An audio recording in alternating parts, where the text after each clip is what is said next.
All right, we are now joined by a very special guest, Texas Rangers catcher Sam Huff. Sam, thank you so much for being here. You're actually the second Ranger we've had on, so shout out Nathaniel Lowe. It's great to have you on. How are you? Pretty good. Thank you for having me. I'm excited. Yeah, it's cool. It's a big time right now for the Rangers, and we'll talk all about that. But early January, we just passed the new year. Where are you kind of at in your off season right now? You said you're at the field. Like what stage are we in right now? So I just got back from the Dominican, so I was there for about 3 or 4 weeks. Went there kind of just get some extra play, get ready for next year or this year for whatever we got, and kind of lost some weight. Kind of Dominican. It's a different animal over there, and just trying to make sure I get myself physically ready. Came down to see the team, some of the guys, get ready to attack this year. I think it's exciting from what happened last year, and it's awesome for the team overall for Texas to get their first World Series ring. And it's been fun to watch. I'm very thankful to be a part of it, and very thankful overall for them drafting me when they did and give me the opportunity for whatever what is to help. Yeah, no doubt. It's a big time for the organization. It's a big time for you as well. Like, what's your mindset going into 2024? There's obviously, some opportunity for some increased playing time. Where are you kind of at with it all? Just staying ready. I think as a player, you don't want to push too much. You don't want to put stress on yourself. And I think having the guys that we have, Nate, Marcus, Corey, JJ, DeGrom, Scherzer, we got a lot of guys that are, Jonah, like big name guys. And I think being behind them, learning from them, I think it's awesome. I think every player wants that. I don't think you go in thinking negative about it, because I think we're in a spot where we did something that no one thought we could do, and I think we showed up a lot of people, and we showed them who we are as a team and organization. And I think people should be ready for the Texas Rangers. I think we're overall a very good organization in a standpoint of how we handle ourselves, but it's on the field, but off the field, how we take each care of each other as teammates, and how we hold each other accountable. I think me being as a player going up and down, not feeling it was a part of it, but being a part of it, everyone texting me saying congrats, and kind of just being in the area of being able to be a part of the journey. And I think it's only the start. I do think I've learned way more than I have in the last couple of years than I thought I would when I got drafted when I was in 2016 as an 18-year-old kid from AZ. I didn't think I'd ever experience this or be a part of it. So it's definitely it's you get chills from it, but also it's cool to be in the area I am. You used a really great word, journey, and I think that is a really good way to describe. Like, you were on the 68 win team in 22, and then obviously to come in 23 and play for the team that ended up winning the World Series. Like, can you kind of put into perspective what that ride was like? It's an emotional ride, because we prep with the first day of spring. We all agreed that this was the team when no one really thought we'd be anything. No one thought we'd be in the point we were. And I think it's beneficial to kind of think about it in a sense of we showed people who we are as a team, but overall how we came in from lab that year before, not really winning a lot of games. And we had some coaching changes and had a lot of guys come in. We got some big name guys, and I thought that helped us overall. I know some of them went down, and it's unfortunate, but that's baseball. And we all deal with injuries some years. Some days we feel great, and then days we don't feel good, and we just got to make the most of it. But we all picked each other up. I think that was the biggest thing. I think we had guys, even though I was going up and down, I was trying to be ready as possible, because when they called me, I needed to help because I wanted to win. And I think that's what we preached this last year, was the winning mentality. And it's refreshing, because I'd go down to AAA and it would be the same mentality, and I want to keep it that way. Even all the guys there, they're busting their butt to try and be a winning program too, and their minds of they want to be championships. And you know Doug Davis and everyone in that organization with AAA, they kept it that way, and we kept it simple in a sense of when you go up to the big leagues, it shouldn't change. And Bochy kept it that way, and everyone from him down to trainers to everybody, they kept it loose, they kept it relaxed. And you're going to go through struggles, and yeah, mid-season struggles, and it's unfortunate, but we had the group of guys to come together, and they all agreed, and we all agreed that it's time, we're gonna do this, and we're gonna be that team. Absolutely. It's definitely a different like probably experience this year going into this year as opposed to last year. Like last year, you guys obviously knew that you had a really great team, but the prognosticators and everybody they saw a 68 wins the year before. There probably wasn't as many expectations, but coming into this year, big target on your back, winning the World Series, like does it help to kind of have all of the veteran presences that you do have who've been there and done that to kind of guide you through, trying to repeat as champions? Absolutely. I think obviously you're always going to have a target on your back when you win, but I think it's that culture we want to build it's not just a one-time thing, it's a multiple thing, and we're here to win. And I think it starts with the guys up the middle and the corner, and pretty much everyone from the bench all the way to the coaching staff. And it shouldn't matter what position you are, it's when you get your opportunity, you capitalize and you help the team win. And I think that's where, regardless if I was playing or I wasn't, I was doing something to be ready. If it was getting ready for a lefty pitcher, or if it was getting ready to back up somebody, or if it was to go play first base if they had a pinch run, or if it was to do something. And Bochy would joke with me and ask me like, "Hey, you want to play outfield?" And I'll tell him, "Yeah, sure.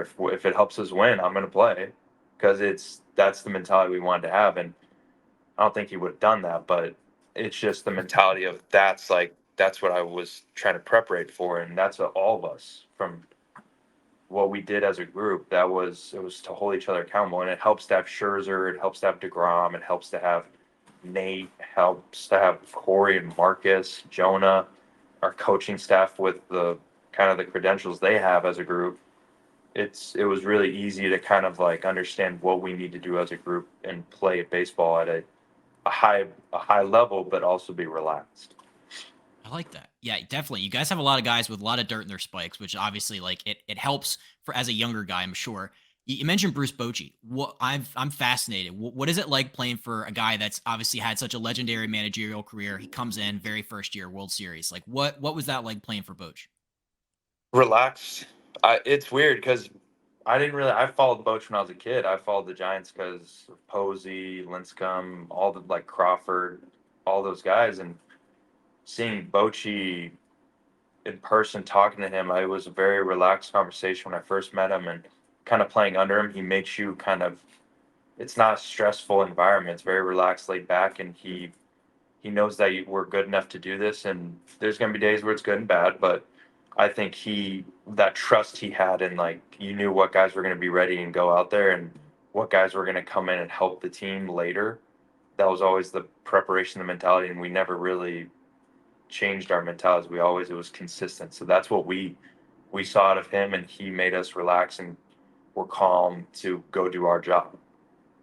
I love that. He's a former like catcher himself. Did you Mm. guys ever like talk about what it's like behind the dish? All the time. I bothered him a lot. So we'd go into like stadiums, and I'd go out and look at stadiums early just to like kind of hang out, and he'd come out and talk to me, and we'd just talk about how can you slow the game down, how can you be ready, how obviously in consistent playing time you don't know when you're going to be ready, but always be ready. How did he handle it, or how did you do it a certain way, and like how would you do it different, and all those talks we had together. And talking to Bobby Wilson, our catching guy, Bobby always helped me. Bobby, still to this day, I talk to him and we talk about like situations that I need to be ready, or what Jonah went through, or what Hedges went through, or Mitch went through, and how can you help guys out? How can you make sure everyone knows that you're in control, and how can you slow the game down for other guys, knowing that yeah, you're a young catcher, you're a young player, but you know what you're doing. Yeah, it's fascinating. I love talking about catching because I feel like it's one of the most unique positions in all of sports. Can you take me back though, like as a kid growing up playing the game, like what was it that initially kind of like pulled you into the catching position? The catching gear. So I didn't really, I like catching, but I didn't really think of it as anything. I would go on YouTube and like video like Salvador Perez or Joe Mauer, Matt Wieters, Buster Posey, and I would just watch video. Yadier Molina, I would just watch videos.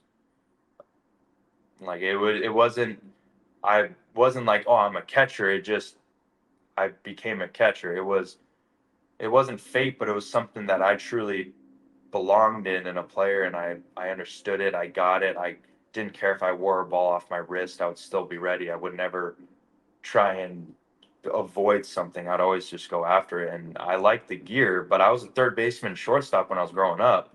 I played the infield. I was never really a catcher, but I liked the gear. So once I got used to catching, I was a freshman in high school and I was playing first base and I caught a little bit. I was behind a senior and I was a freshman on varsity, so I wasn't gonna play over the senior. He was going to like Utah, so I was probably gonna just play first base and then be a catcher after that. And once I was a catcher my sophomore year, that's when I started to really become a catcher. So I was eighth grade year, I maybe had some coaching, but I strictly was off of YouTube. And probably not the best thing I should advise to do, but if you have something you're passionate about and you feel like you're athletic enough to do it, you should try and do it. It's something that I played basketball, football, baseball, hockey, I golf. Like I did it all when I was younger, but I never really focused on baseball until I was after eighth grade year. I was strictly baseball because I didn't want to mess up my career. I didn't want to go play freshman football and blow out my shoulder or get a dislocation or something because that's how much I cared about baseball. I was so passionate about something I did. And my parents were very big on if you're going to do something, you might as well pick one. Like, you don't want to go hurt yourself and then screw up your career down the road. And so I stayed in. I didn't really want to play freshman football. I didn't really go out as much. I didn't do a lot of things that a lot of people did. Like in my junior year, I was going to go to, people wanted me to go to prom and I said no. And I went to a Pirates game against the D-backs. So I never really, I was strictly baseball. I never really did anything but baseball. So that's been my whole life, and it still is. Like I love playing baseball. I love watching games. I love going through talking about things about baseball. So I've always been that guy. I don't think I've ever heard that perspective. That's very interesting because like you always hear like, you have to play a lot of sports, you have to be, in the winter playing basketball, doing this, doing that. But like, did you find that focusing on baseball helped you out in the long term? Yeah, absolutely. I think playing other sports is beneficial, but you also gotta. I don't know if my dad made me think like that, but I had a perspective of like I'm probably not gonna be a good basketball player, so I'm not gonna play basketball. I could play football, but I got to dedicate myself to football because I only played flag football.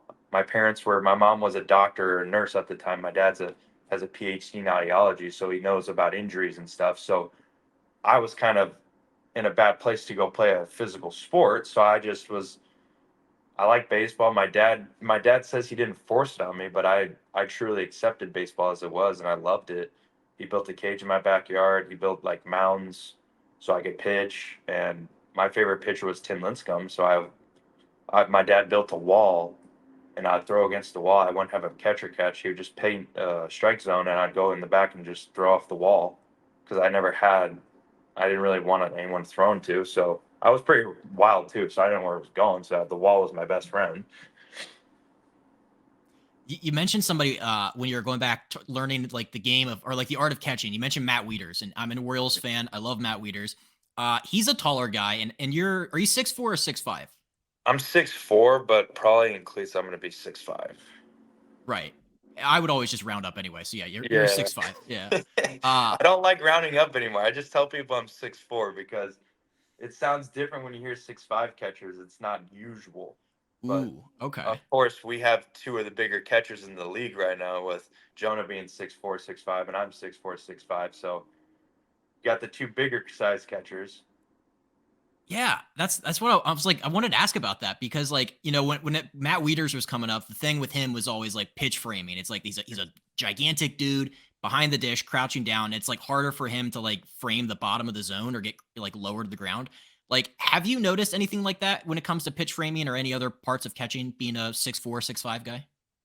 Not usually, but the reason why is because we have such a good catching guy working with us, and that's Bobby Wilson. And I think having Bobby in our arsenal as coaching staff, I think is amazing because I think Bobby will come to us, he'll talk to us, we'll do stuff beforehand, we'll do stuff during the games. He'll tell us something we're doing wrong so we can put ourselves in better positions. And like to Bobby's credit, like he helps us become the best version of us. So it's one thing he tells us, but he holds us accountable and we do it.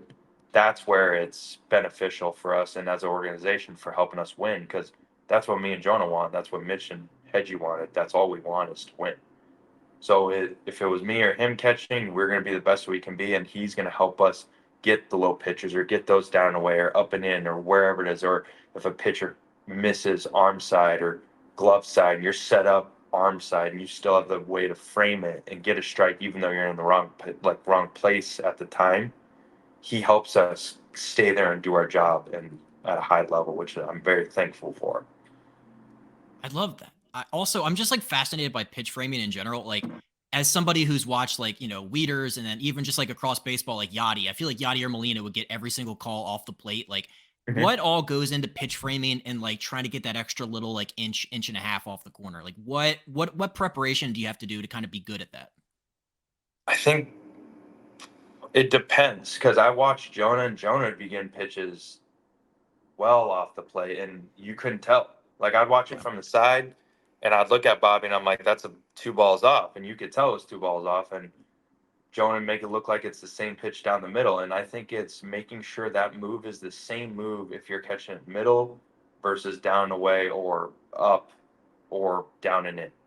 So you want to make sure, and it's all about body positioning. It's about when you load your glove, how you load your body, and it's a science and there's a flow behind it, but it's very crucial on how you load your body. If you're in the right position to catch anything, you can catch anything. You can frame it any way, you can manipulate it any way you want, but it's about weighing and then ripping it to the middle as quick as possible at the last second.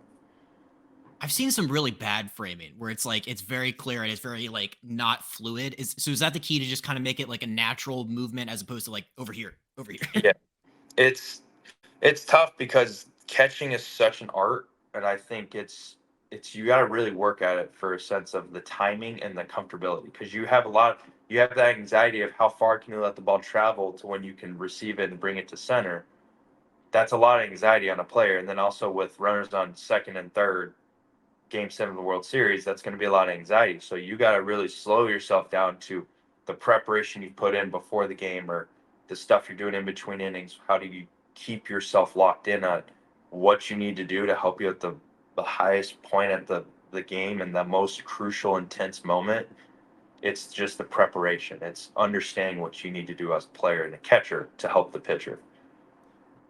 Off of that, off of like the mental side, like, is that weird? Is that like a weird feeling like when you grab a ball and it's clearly a ball and you like it gets called a strike? Like, have you ever had like a really, really blatantly not a strike called a strike?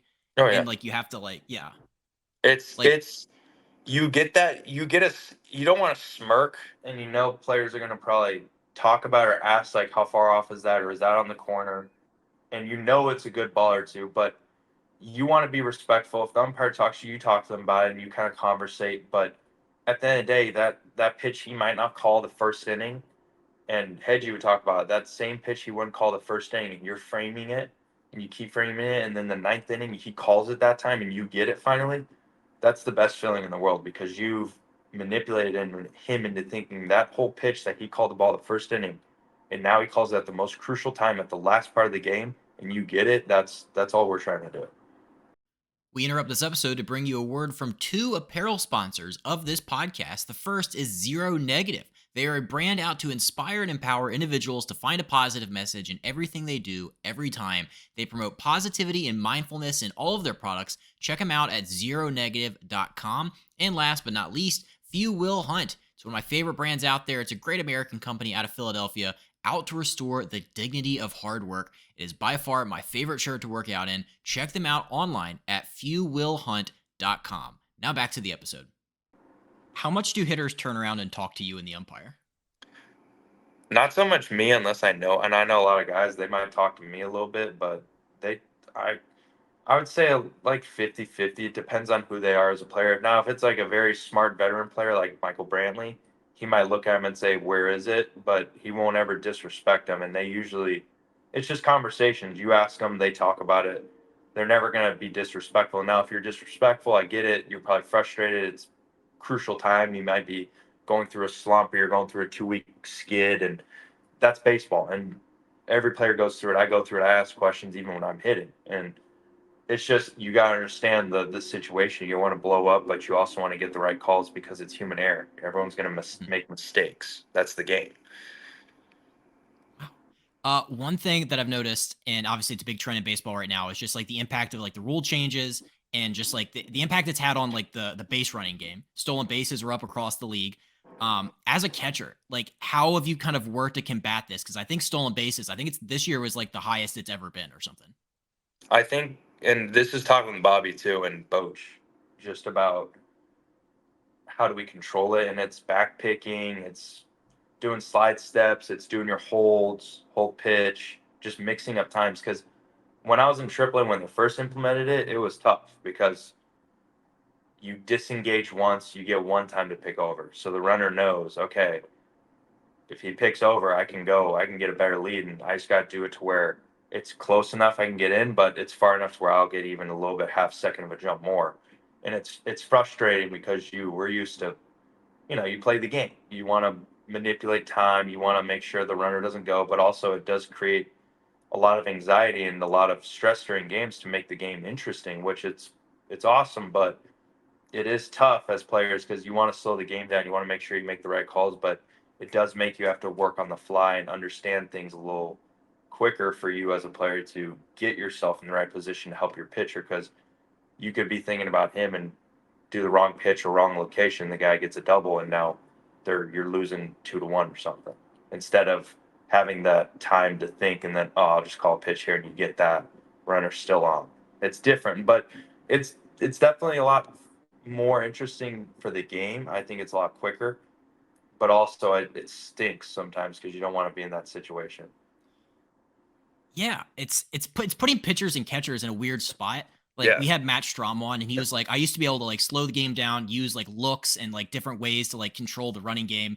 And obviously now with like the pickoffs being limited and everything, like is the pitcher catcher relationship something that like you put a greater emphasis on now to try to like combat the threat of stolen bases?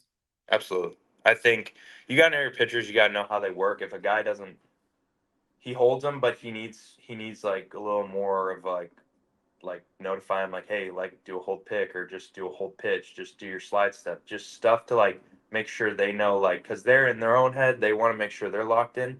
You don't want them to get to a point where they're just rolling through stuff and they're doing the same thing or not switching it up. We want them to be at their highest level of performance. We don't want them to think anymore. We want to help them. That's our whole mentality. Yeah. Especially with like the game being so sped up, which like as a fan, it's great because like, sometimes 3.5 hour games are brutal. But um I have a question about whenever you guys like call time, I think that obviously has been reduced. And like when you go out to the mound and everything, what's like the percentage of time that like when you go out to the mound, is it just like is it for advice or is it mostly for like, hey, let's get you a breather? Let's just 15 seconds here or there. Like what is that walk out to the mound? Like what do you use that for?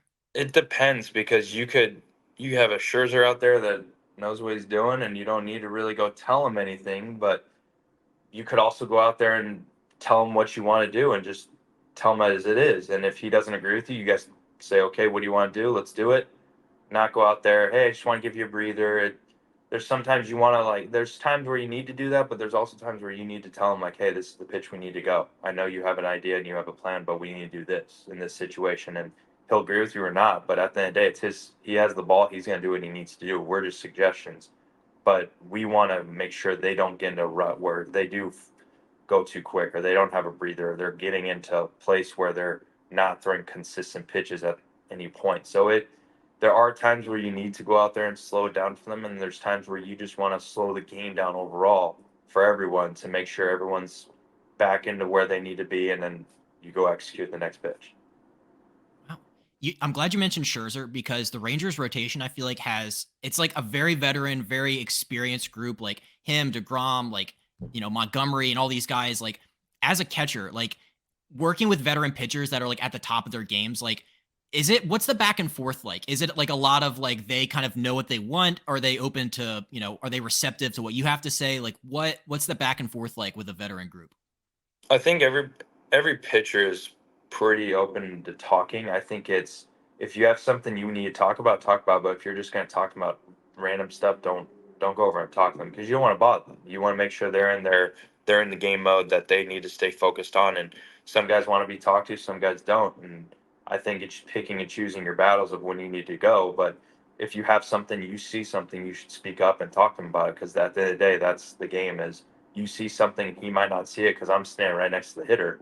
If you see he's turned his body before he pitches, or he's scooting up on the plate, just take away the sliders or something, or sinkers, or he's doing something to cheat a little bit. Next time he comes around, you remind him, hey, I see him doing this. Make sure you understand, and I'll remind you, but just know this. And they'll be like, oh, okay. But overall, kind of preparation, you can talk to them. They might have their own plan in their head. You can just bounce ideas off them, but a lot of them usually have a good idea. And Mike Maddox, having him kind of help us too. He's an awesome person, good character. And I was there very thankful to get to work with Mike and ongoing with our relationship next this year and the years of coming. It's been fun. It's he makes everything loose. He also I go talk to him after games I catch just to like get his feedback and talk to him about in this situation would you go this or what would you in another situation this pitch, and our bullpen guy Brett Hayes talking to him and then talking to our bullpen guys, our catchers and all our pitchers there. It's knowing your pitchers, it's the relationship. You want to know what your pitcher does front and back. You don't want to just know him from the field. You want to know him off the field. You want to know what he does on his free time. If he has a family, you just need to know him as a person, because at the end of the day, if you're going through it with him and he's got to trust you, he's got to genuinely trust you. He can't just trust you a little bit and you go from there. It's you got to know your guys.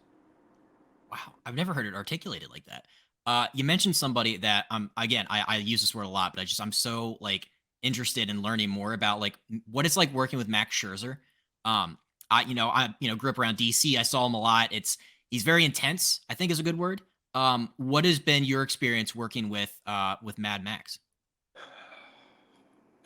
He's Mad Max, but he's cool. Like I grew up watching him too. He D-backs when he was first with them. I watched him and Ian Kennedy, and me and my dad still talked about to this day why I don't know why they traded him to Detroit, or what did they think if they really thought he was going to get hurt at that age. But they traded him, and my dad and I still talk to this day about it when I was younger, talking about it. And it's crazy to be there with him and work with him, hear him work, how he thinks. I caught a couple of his bullpens and what he emphasizes, what he wants to do, and how he goes through hitters, how he wants to preparate to get ready to attack hitters. And it's fun to watch. It's also fun to watch him during games. You don't want to bother him, but he does his own routines. He has his own things he likes to do, and I think it's awesome to be able to see that. So talking to Jonah too, talking to Hedgie and Mitch when they catch him, what do they see if they catch him, or what do they usually do? And they keep it simple. They don't want to go too much, but they it's like what I talked about earlier about they see something, they'll tell them, and they'll tell them what they think in that situation is best to do. So he's definitely, you can talk to him, you can work with him, but also he has his plan and what he wants to do. Did it take you a while to kind of like develop your voice as a catcher? Because like, Mm. I'm probably more on the introvert side. I don't love speaking up, but like you mentioned, that's a big part of your job is just like, when you see something, speaking up and not being afraid to speak your mind. Like, did that always come easy for you, or is that something you had to work on? I had to work on it. I still work on it. I mean, everyone works on things like that every day. Like you get a new, if you sign somebody that's a big name guy, you don't want to go in and be the same guy you are, but you don't want to be too much. You want to make sure you're respectful. And I try to be very respectful at the start and make sure they understand that I'm not gonna go out and be a kind of an idiot towards them. I want to make sure they know that I want to earn their respect by the playing field, and once they get them my respect, then it's going to be a lot easier. But at the end of the day, you got to make sure you're professional in the position I play. You kind of have to be that person that goes up and talks to them right away and gets to know them. And I learned that from Jose Trevino, about how to be that guy. And Jonah, talking to Mitch and Hedges, the very good catchers, extremely good catchers, getting to know what they do. And it's just, you just got to be confident. You got to go out and you got to talk your 2 cents. You got to understand what you got to do, and you got to have confidence behind it. You don't feel like you're being too much, but also make sure they know that you see what's going on and you're not just throwing out BS. You're ready and you know your stuff. How much of your game, like what percentage of your time are you spending like in the preparation mode? Are you somebody that like loves to like know everything there is to know? Like I love to over prepare. It's one of my favorite things I do. Are you somebody that kind of does those same things? Yeah. And there's some days where I need to do less because I might get through a rabbit hole where I go too much instead of just keeping it simple and easy. And that's what Mike told me and taught me is to you don't need to paint the whole picture. You just need to give them your snippets. You need to be quick and short because at the end of the day, when you're doing hitter meetings or pitcher meetings with the pitcher about what the hitters are going to do, you don't want to make it too big. You want to make sure it's quick and it's short and sweet and it sticks in their head because at the end of the day, you don't want to tell them every single thing because that pitcher might be Mr. Information, or he might not really need all that information because it's like hitting. I'm a hitter that doesn't want to know too much, but if I know too much, then I start thinking. So it's you got to keep it simple and easy as a player because that simplicity of you as a player is going to make it easier for you to play. Yeah, it's like it's something that not a lot of people talk about, but just like I guess yeah, finding that balance of like being prepared, but also being confident that like you know enough to kind of make adjustments. I feel like that might be kind of like the mo. Um, yeah. So what's the percentage breakdown of your time? Are you spending how much time are you spending preparing for catching, and how much are you working on hitting? So catching, I'll probably and hitting. I usually watch video. I watch catching stuff for not just on me, just on other hitters. I'll do about 2 hours worth the night before, and then I'll watch hitting stuff 2 hours the night before, and then I'll wake up that morning and we'll do it again. I'll do my pitcher review. Whoever's pitching that day, I'll do the hitters towards the pitcher's strengths, and then I'll do all their stuff. I'll go through it again. I'll probably talk to Bobby, or I'll text one of our analytical guys to like kind of go over with them just so I have all the snippets of like what I want to say and it's not too much, not too little. And then I'll meet with Mike when I get to the field and then we'll meet with the pitchers and then I'll meet with the pitcher again right before we go out. And then hitting, usually I watch a lot of video. I not so much on my swing, but when I'm in the cage, I watch video of my swing, but more about the pitcher and how they work, what's their strengths, what's their weaknesses, where do they usually tend to go, where do they punch out guys. It's just all what you need to learn. And I spend a lot of time. I try to keep it short and sweet, but also I want to know who I'm playing because if I haven't played that team ever, I'd like to know their Mhm. bullpen. So I'll go through their bullpen, then we'll go through a hitters meeting, and I'll go through it again. I'll talk to the hitting coaches, Tim, Donnie, and Seth, and I'll go with them and talk to them and just kind of get what they see and what they've seen over the times he's pitched in the last 3 games, just to like keep it refreshed. And then once I get in, it's just short and sweet. Do you guys have a bunch of cool like analytical ways of breaking down pitches and like identifying what they are? Like, so here we know Pete. We were talking about Pete Fairbanks earlier. We had him on, and Baseball Savant he calls it a splitter, but Pete calls it a changeup. I'm wondering, I guess, what the difference is between those two, and like, are they similar enough where like a Baseball Savant could call it one thing, but the person who throws it calls it something different? So yeah, so like it depends because like Jose Leclerc throws a slambio, but it's just a slider. So it's a different way he calls it. But there's a lot of different ways you can call pitches. There's sometimes where guys will throw splitties and they'll say it's a changeup because of I don't know how the way the ball moves, but I'll ask the guys like, is that changeup? And they're like, no, it's a split. And it's like, oh, it looks like a changeup, and then it looks like a split. And like, hey, is that a split? It's no, it's a changeup. Then some guys like Framberg Valdez says his slider is a slider, feels like it's a curveball though. It just then his cutter is actually looks like a slider. So it just depends because some people deem things as something else, and then some people are like, no, that's actually a slider. It just has the axis of something different. And I don't know why Pete. It looks like a split. I don't know why he says it's a changeup or whatever he says it is, but he is just a different animal. So that's why it just depends. And I've talked to Pete when I was catching him when he was rehabbing, and his ball still does the same thing. It comes in super hard and he just throws the crap out of it. So it's definitely you talk to guys and there's sometimes like, no, like I throw a changeup. Well, that moves like a split finger. So okay. Wait, was that a pitch he had in Texas? Did he have a third pitch? Was he always, or was he just fastball slider? He was just fastball slider, and then because that was at the time that was their big like there was in Arlington, the old stadium, so the ball flew.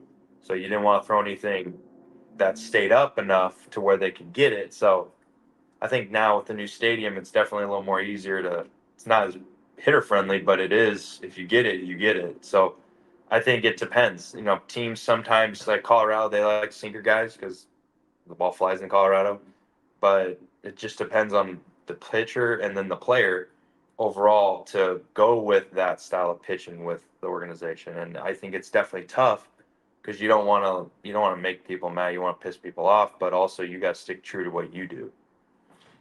That's fascinating.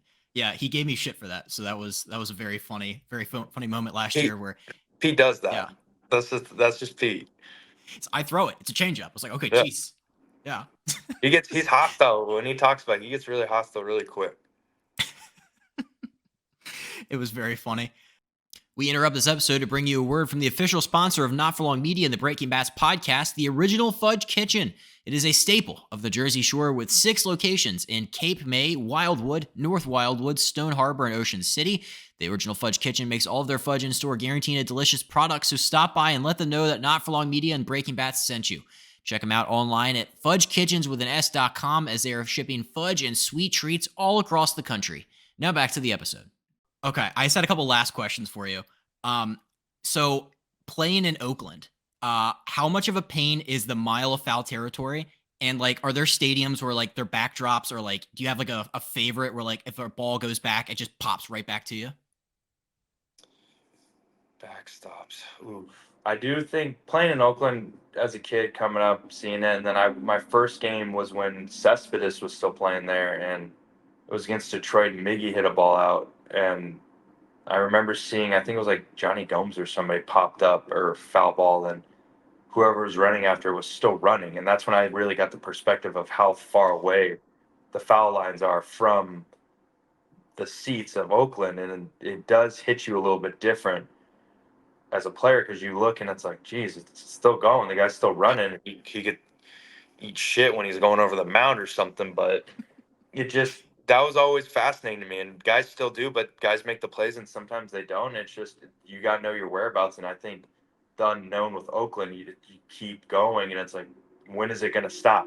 And I think that's the biggest thing when you're in Oakland. It's okay, you're up, you're looking, it's like, okay, when am I gonna hit the dirt? And then you hit the dirt and then it's the wall and that's it. Yeah. So it gets on you quicker than you think, and that's why it's interesting playing Oakland. That's why it's so much fun. I do like playing Oakland. I think it's been fun. I never really got to experience it as a player seeing the fans, but when I was there young, I think it was like 2014 or something, seeing the fans. We were in left field and we were watching, and they still had the drums. They had all the like the super fans, and I thought it was cool to watch as a fan at a young age, see how before it kind of what everything has happened the past year or so. It's kind of cool to kind of see it before everything kind of happened. Yeah. And, Also, as a catcher, like my heart would sink if I let a ball go past me because I feel like I would still be running after it. I feel like uh, that's like, that's the worst feeling in the world. And there's a big league dreams.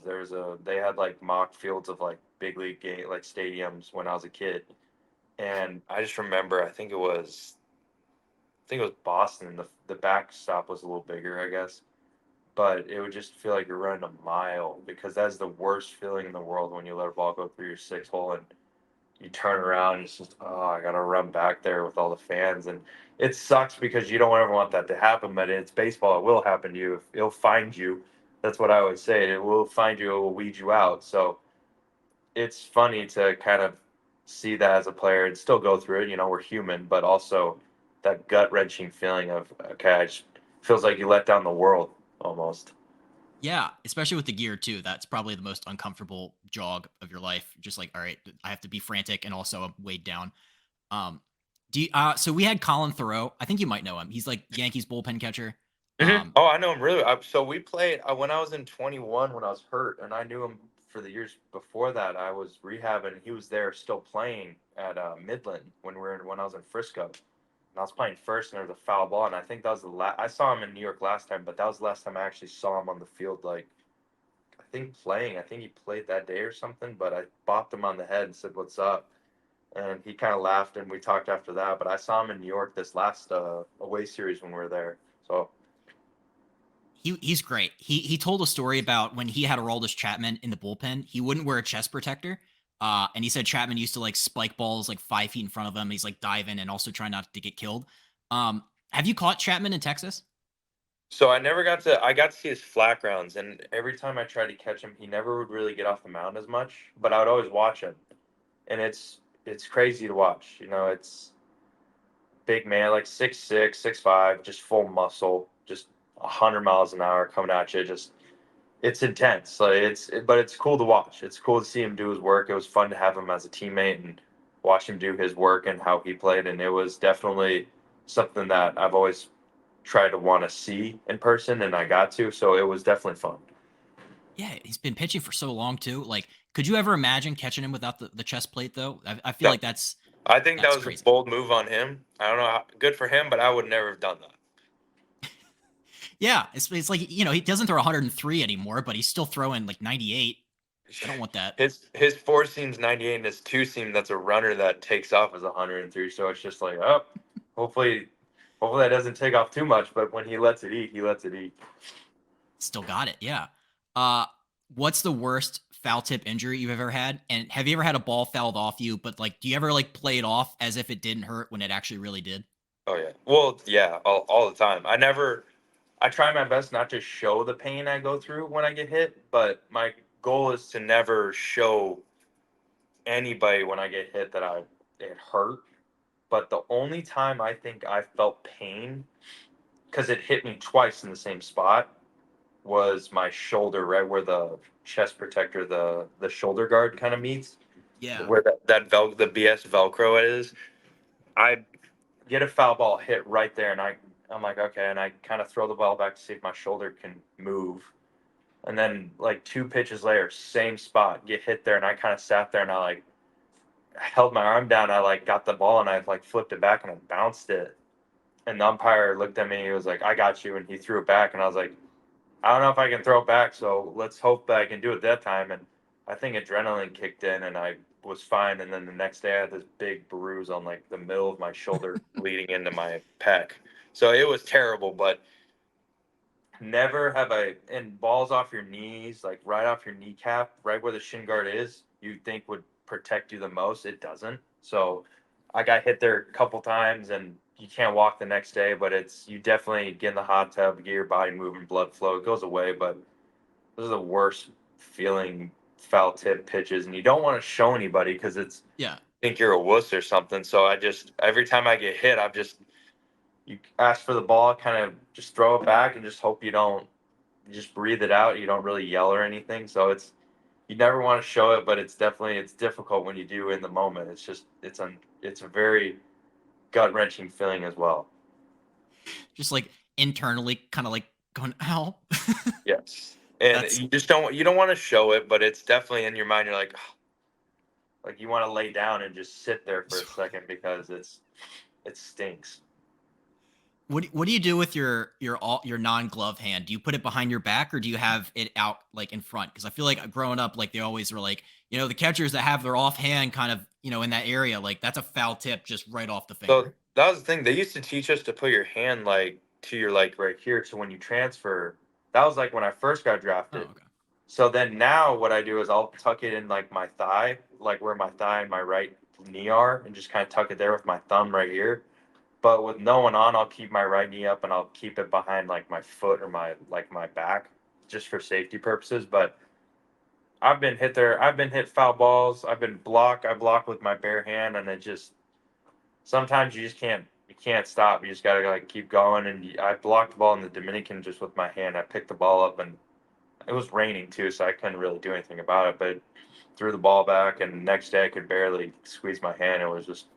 It's just the position we play, what we do. It's not easy, but no one ever said it was gonna be easy, so you might as well do it. I like that. Yeah. Although if you keep that up, your hands are gonna look like offensive linemen, where like the knuckles are all bent weird and like, As long as I get to play the game, that's all I care about. hell yeah, yeah, exactly. So I've heard that the pitch comp can be edited, like Mhm. to say different things or do different things. Like, have you experimented with that so far, or like is that not like have you not done that yet? I haven't really personally experienced it or tried to kind of edit it myself. I think the team does, and they kind of program it for us. So they'll have like first and third. They'll have like I guess like a some kind of play to like say they'll say like here we go or something, just something to like so everyone knows like pays attention what's going on, and that you can change it to like fastballs down away, fastball up and in, cutters. You can do location, you can do picks, slide step, inside moves, that glove drop. I think they put everything on there, but I know Hedgie did when he was with the Indians or the Guardians, and then he said he programmed it himself, and he said it was fun, but I've never personally gotten to program one because I don't know what I would say on it in the first place. But it's definitely easier when you have like Bobby doing it, because Bobby is pretty good at what he does, and so I think him programming it for me and everyone knows what it says, and no one's going to be thrown off with if there was a key word that we're looking for. It's pretty easy. I like that. All right, last question. What is the best piece of advice you've ever received? Best piece of advice: stay present. I think so. I worked out a lot, a long time, and I still, thankfully, in communication with a lot of the guys. I've worked out at a place in Tempe, and Howie Kendrick worked out there, Daniel Nava, Alex Cobb, CJ Crone, a lot of guys, a lot of big leaguers, and so I've been Cole Calhoun. That was my one of my better friends, and I still talk to him and Howie and Daniel and all of them still to this day. And all they would tell me, and it would be the same thing. It wouldn't even be remotely different. It would just be, stay present and worry about the now. Don't ever worry about the future or the past because you can't control it. So why would you worry about it? You got to stay present. You got to understand you're going to go through ups and downs. But if you stay present, you'll be a successful baseball player if you hold yourself accountable to that day.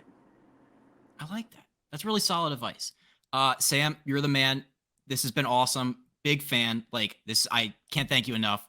We'll be rooting for the Rangers this year. So thank you so much for your time and best of luck this season. Appreciate it. Thank you for having me.